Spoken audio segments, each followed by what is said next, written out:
నమస్తే, welcome to right angle.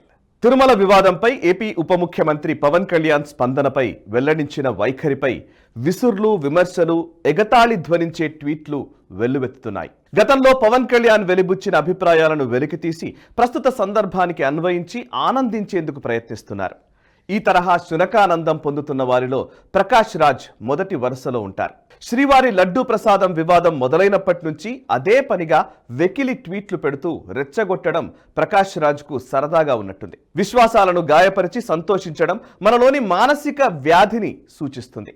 బహుశా ప్రకాష్ రాజ్కు ఈ వ్యాధి ముదిరి విచక్షణ స్వాధీనం తప్పుతున్నట్లుంది. ఎన్నికలకు ముందు ఓ అవతారం, ఎన్నికల తర్వాత ఇంకో అవతారం, ఏంటి అవాంతరం, ఎందుకీ అయోమయం అంటూ పవన్ కళ్యాణ్ గురించి వెటకారం ధ్వనించే ట్వీట్ చేశారు ప్రకాష్ రాజ్. అభిప్రాయాలు మార్చుకోవడం నేరమనే తీరులో ప్రకాష్ రాజ్ మాట్లాడుతున్నారు. అభిప్రాయాలు, వైఖరులు అనుభవం ప్రాతిపదికన రూపొందుతాయి. అనుభవాలను బేరీజు వేసుకుంటూ ముందుకు వెళుతున్న వారు గత అభిప్రాయాలను, వైఖరులను మార్చుకుంటారు. పవన్ కళ్యాణ్ విషయంలోనూ అదే జరిగింది కావచ్చు. అట్లా మార్చుకోవడం వల్ల మాత్రమే కాలంతో పాటు ప్రయాణించగలం. అది లేకపోతే నిలువ నీరులా మారిపోవడం ఖాయమని ప్రకాష్ రాజ్కు తెలియదనుకోవాలా?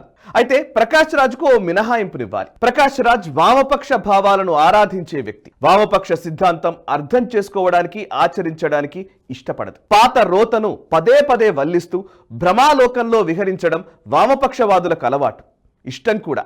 ఆ ప్రభావం వల్లనే కాబోలు ప్రకాష్ రాజ్ పవన్ కళ్యాణ్ ను అభిప్రాయాలు మార్చుకోవద్దు అంటున్నారు. ఇక పాశ్చాత్య నాటక రంగం అంటే తనకు ఎంతో ఇష్టమని ప్రకాష్ రాజ్ అనేక సందర్భాల్లో తన అభిప్రాయాన్ని వెల్లడించారు. హెన్రిక్ ఇబ్సెన్ రాసిన డాల్స్ హౌస్ నాటకాన్ని ఉటంకించాడు అనేక సందర్భాల్లో. ఆ మాటకొస్తే డాల్స్ హౌస్ నాటికలోని పాత్రలు అభిప్రాయాల్లో ఎలాంటి మార్పు లేకుండా ఉన్నాయా? బ్రెజిలియన్ నటుడు యాంటనీ యాంజిలో ఒకానొక సందర్భంలో అభిప్రాయాలు, నిర్ణయాలు మార్చుకోలేని వాడికి మెదడు అవసరం లేదు అన్నాడు. ప్రస్తుతం ప్రకాష్ రాజ్కు ఈ మాటలే వర్తిస్తాయని అనుకోవాలా? తాను చాలా ఆధునికుడినని, చదువరినని, నాటక ప్రయోక్తనని డంబాలు పలికే ప్రకాష్ రాజ్ అభిప్రాయాలు మార్చుకోకూడదు అనే తర్కం తాను విశ్వసించే కుహనా లౌకికవాద భావనల నుంచే నేర్చుకున్నారు అనుకోవాలా? ఇటీవలే బెంగళూరులో బుక్ బ్రహ్మ లిటరరీ ఫెస్టివల్ జరిగింది. ఈ సాహిత్య ఉత్సవం సందర్భంగా ప్రకాష్ రాజ్ అనేక అంశాలపై తీవ్రమైన అభిప్రాయాలు వెల్లడించారు. ఈ అభిప్రాయాలన్నీ ఓ 25 లేదా 30 ఏళ్ల క్రితమే రూపొందినవని అనుకోవాలా? ప్రజలను ఎంతగానో ప్రభావితం చేసే కళారంగంలో ఉన్నవారు అభిప్రాయాలు, నిర్ణయాలు మార్చుకోవడం విషయంలో ఇంత ఛాందసంగా ప్రవర్తించడం ఆశ్చర్యకరం. కళారంగం ఉనికి శాంతం మార్పులోనే ఉందనే విషయం ప్రకాష్ రాజ్కు కొత్తగా ఎవరూ చెప్పనక్కర్లేదు. ఇక పవన్ కళ్యాణ్ తన అభిప్రాయాలు, వైఖరులు, నిర్ణయాలను మార్చుకోను అనే ప్రాతిపదికన ఏపీ ప్రజలను ఎన్నికల్లో ఓట్లు అడిగారా? ఎన్నికల ప్రాతిపదిక ఏమిటో ప్రకాష్ రాజ్కు తెలియదా? ఎన్నికలకు ముందు సనాతన ధర్మానికి, హైందవ భావనలకు తాను వ్యతిరేకంగా ఉన్నాను కాబట్టి తనకు ఓటు వేయమని పవన్ కళ్యాణ్ ఏపీ ప్రజలను కోరలేదు. ఎన్నికల్లో ఇచ్చిన హామీని మరచి తాను ఎలాంటి భరోసా ఇవ్వలేదని వాదించడం నేరం. పవన్ కళ్యాణ్ భక్తిని, హిందూ దేవీ దేవతల పట్ల తనకున్న ఆరాధనా భావాన్ని ఏనాడు ఆయన దాచుకోలేదు. కొండగట్టు అంజన్న సన్నిధికి వెళ్ళినప్పుడైనా, గతంలో ఇంద్రకీలాద్రిని సందర్శించినా, వారాహి అమ్మవారి దీక్షను చేపట్టినా అవన్నీ బహిరంగమే కదా. పవన్ కళ్యాణ్ తన ఎన్నికల ప్రచార వాహనానికి యుద్ధ దేవత వారాహి అమ్మవారి పేరునే పెట్టుకున్నారు. వారాహి ప్రచార రథానికి పూజలు కూడా కొండగట్టులోనే చేయించారు. అంతేకాదు, ప్రజారాజ్యం పార్టీ అనుబంధ సంస్థ యువరాజ్యం నేతగా ఉన్న సమయంలో పవన్ కళ్యాణ్ ఉమ్మడి కరీంనగర్ జిల్లాలో పర్యటించారు. ఈ సందర్భంగా జరిగిన ఓ సభలో విద్యుదాఘాతం త్రుటిలో తప్పింది. పవన్ కళ్యాణ్ ప్రమాదం నుంచి బయటపడ్డారు. తనను కొండగట్టు అంజన్నే రక్షించాడంటూ గతేడాది జనవరిలో మొక్కు చెల్లించుకున్నారు కూడా. హిందూ ధర్మం పట్ల తన భక్తిని మాత్రమే కాదు, లౌకికవాద భావనల పట్ల తనకున్న గౌరవాన్ని సైతం పవన్ కళ్యాణ్ అనేక సందర్భాల్లో చాటుకున్నారు. తన లౌకిక భావనలను, విశాలతత్వాన్ని వివరిస్తున్న క్రమంలో అనేక ఉదాహరణలను కూడా గతంలో పవన్ కళ్యాణ్ పంచుకున్నారు. క్రైస్తవంపై, ఇస్లాంపై తనకున్న అభిప్రాయాలను వెల్లడించారు. అయినంత మాత్రాన పవన్ కళ్యాణ్ కు సనాతన ధర్మంపై మమకారం లేదు అనే అభిప్రాయానికి రావడం సబబేనా?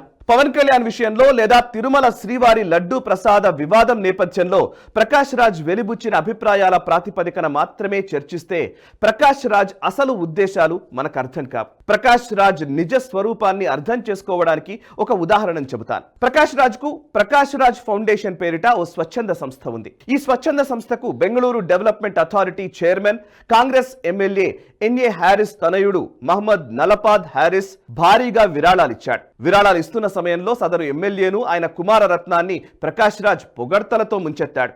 ఆ తర్వాత కాలంలో కాంగ్రెస్ ఎమ్మెల్యే పుత్రరత్నం ఓ బార్లో జరిగిన ఘర్షణలో ఓ యువకుణ్ణి దారుణంగా హింసించాడు. కర్ణాటక రాజకీయాల్లో ఈ ఘటన చర్చనీయాంశంగా మారింది. ఆ సందర్భంగా చర్చకు స్పందించిన ప్రకాష్ రాజ్ ఎమ్మెల్యే తనయుడు చేసిన దాడిని తీవ్రంగా ఖండిస్తున్నట్లు ఓ ట్వీట్ వదిలాడు. కఠిన శిక్ష విధించాలని కోరాడు. ఎమ్మెల్యే తనయుడి నుంచి ప్రకాష్ రాజ్ ఫౌండేషన్ తీసుకున్న విరాళాల గురించి పెద్ద ఎత్తున చర్చ జరిగింది. అనేక సంస్థలు, సంఘాలు ప్రకాష్ రాజ్ కు నైతికత ఉంటే నలపాద్ హ్యారిస్ నుంచి తీసుకున్న విరాళాలు వెనక్కిచ్చేయాలనే డిమాండ్ ముందుకొచ్చింది. దీంతో మార్గం లేక చివరికి ఎమ్మెల్యే తనయుడి నుంచి తీసుకున్న విరాళాన్ని వెనక్కిచ్చేశాడు ప్రకాష్ రాజ్. నిజానికి నలపాద్ హ్యారిస్ కు గాని ఆయన తండ్రి ఎన్ఏ హ్యారిస్ కు గాని కర్ణాటకలో ఎలాంటి పేరు ప్రఖ్యాతులు ఉన్నాయో అందరికీ తెలుసు. మనీ లాండరింగ్ కేసు సహా అనేక అక్రమాలకు పాల్పడినట్లు కేసులు నమోదయ్యాయి. అన్నీ తెలిసి పొగడ్తలు కురిపించి విరాళాలు తీసుకున్న ప్రకాష్ రాజ్ చివరకు అంతా జరిగాక ఏమీ తెలియనట్లు నటించాడు. ఇది సందర్భం కాదు. కానీ ప్రకాష్ రాజ్ ఫౌండేషన్ కు విరాళాలు ఇచ్చిన ఎన్ఏ హ్యారిస్ అక్రమాల చిట్టా కేరళలోని కాసర్గోడు నుంచి కర్ణాటక వరకు విస్తరించి ఉంది. అది వేరే కథ.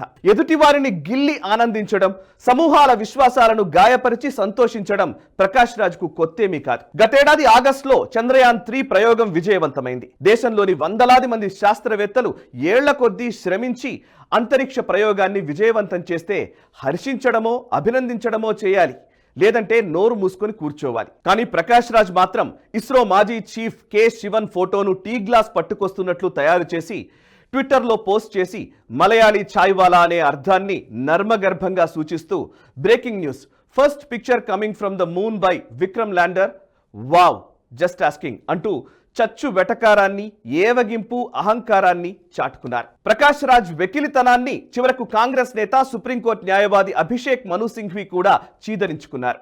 I condemn Prakash Raj for this shameful tweet. Success of ISRO is success of India అంటూ ట్విట్టర్ వేదికగా చెంప చెల్లుమనిపించారు. కనీసం కాంగ్రెస్ నాయకులకు ఉన్నపాటి ఇంగితం, దేశభక్తి కూడా ప్రకాష్ రాజ్ కు లేవని చెప్పడానికి ఈ ఉదాహరణ చాలు. దేశమంతా శతాబ్దాలుగా ఎదురు చూసిన అయోధ్య రామ మందిర ప్రాణ ప్రతిష్ఠ ఈ ఏడాది జనవరిలో జరిగింది. ఆలయ ఉద్ఘాటన కార్యక్రమం ఒకవైపు జరుగుతుంటే ఎక్కడో ఒక చోట చర్చిపై కాషా అజెండా పెడుతున్న వీడియోను ట్విట్టర్లో షేర్ చేసిన Prakash Raj, hey Ram, will this be new normal of our country అంటూ మరో పోస్ట్ కూడా పెట్టాడు.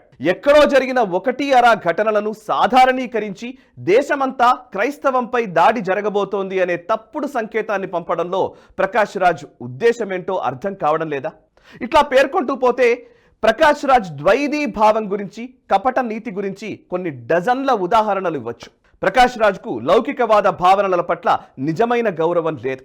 వామపక్షవాదాన్ని తలకెక్కించుకోనూ లేదు. ప్రకాష్ రాజ్ లౌకికవాదం, ప్రజాస్వామ్యం ముసుగులో ఉన్న కాంగ్రెస్ పార్టీ కార్యకర్తేమో అనిపిస్తుంది. సనాతన ధర్మాన్ని వ్యతిరేకించడానికి ప్రగతిశీల దృక్పథం ముసుగు తొడుక్కున్న కపట లౌకికవాది. తిరుమల ప్రసాద వివాదం సందర్భంగా ప్రకాష్ రాజ్ లోని కపట లౌకికవాది ఇప్పుడు మరోసారి బయటపడ్డాడు. అంతే. రాబోయే రోజుల్లో మరిన్ని పాత్రలతో మన ముందుకు వచ్చినా ఆశ్చర్యపోనవసరం లేదు. ఈ వీడియో నచ్చితే లైక్ చేయండి, 10 మందికి షేర్ చేయండి అని మీ కమెంట్స్ ద్వారా మీ అభిప్రాయాలు మాతో పంచుకోండి. మనసా వాచా కర్మణ దేశహితం కోసం పరితపించే నేషనలిస్ట్ గ్రూప్ ఆఫ్ ఛానల్స్ ని సబ్స్క్రైబ్ చేసుకొని జాతీయవాద జర్నలిజాన్ని ప్రోత్సహించండి. Thank you very much. ఈ వీడియో మీకు నచ్చినట్టయితే లైక్ చేయండి, 10 మందికి షేర్ చేయండి. అలాగే కామెంట్ల రూపంలో మీ అభిప్రాయాలను మాతో పంచుకోండి. Nationalist hub group of channels ను సబ్స్క్రైబ్ చేసుకుని తెలుగునాట జాతీయవాద జర్నలిజాన్ని ప్రోత్సహించండి. ఈ వీడియో కింద ఉన్న బెల్ ఐకాన్ పై క్లిక్ చేయడం మర్చిపోవద్దు.